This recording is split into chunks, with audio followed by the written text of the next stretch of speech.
Okay, last time we have 424 challenge. The thing is, pagdating kong sadsarin, ang halagang yan ay biglang nag-offline. Ay, sabi ko hindi.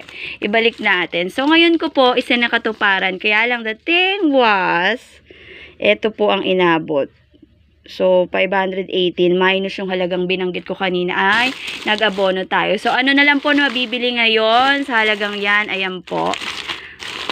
Ayan, syempre magpapansit kami ngayon. At nag-reserve na naman ako ng pang carbonara. At ganito po ako bumili ng cotton. Syempre, at remember this.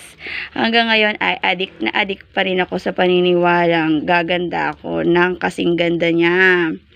Oo, sandamakmak pa yung ganito ko eh. Kaya lang, syempre, bago sa paningin ko, parang meron akong nakitang kakaiba. Added flavor sa naturang brands. O, ayan na. Inuuna natin dapat yung pangunahing gastusin.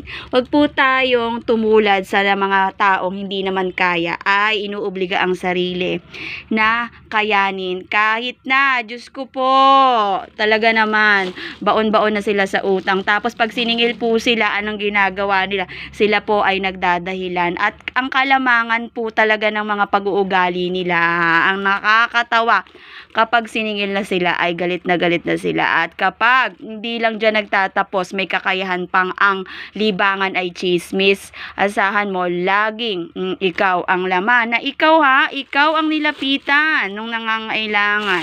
Pero nung sisingilin mo na dahil ikaw ang may kailangan, parang ikaw pa ang masama.